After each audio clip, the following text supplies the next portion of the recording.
What else is there to accomplish in this sport for you? It's really just about pushing myself to a level that nobody's ever been to before. Yeah. In all of shooting sports, nobody has ever won 3 in a row. So that's kind of the next stepping stone for me, the next opportunity for me to do something that people say can't be done or that hasn't been done before. I've been told my whole life, whether it was my first World Cup, to not to expect to win. And after I won my first World Cup, I said, don't expect to do that again. And then, after winning 7 medals that year out of 7, they're like, okay, well maybe it can be done.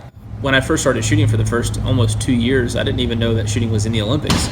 And as long as my dad and my brother had shot, which they were both All-American trap shooters, they never knew that it was in the Olympics either. Wow. So knowing that this sport has been around since 1896 and we didn't know about it and we wanted to get into it, it just kind of, everything started falling into place. I have a target on my back every time I go to a match, and those guys are all, no pun intended, shooting for me. They all want to get to where I'm at, and I'm always trying to compete and get above where even I'm at. So it's a constant battle to see who can be better, who can be the best. What's the score in a round where you know you've got a chance?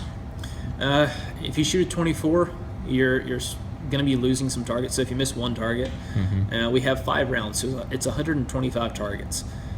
If you shoot a 122 out of 125, you're more than likely going to have a shoot off to get into the top 6. If you shoot a 123, you have a good shot of going ahead and making it in. And then if you shoot a 124, you're pretty much guaranteed you're going to be in the final.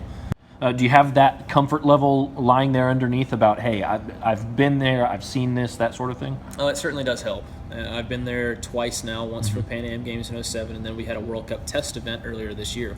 I made both finals, and in Rio this last time I finished in 5th.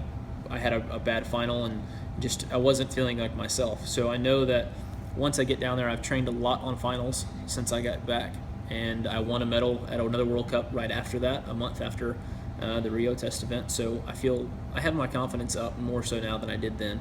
And I know that if I can make the final both times that I've been down there, I can certainly do it again. And I'm just going to keep pushing myself to be better and shoot perfect finals. If you don't miss, then you can't be beat.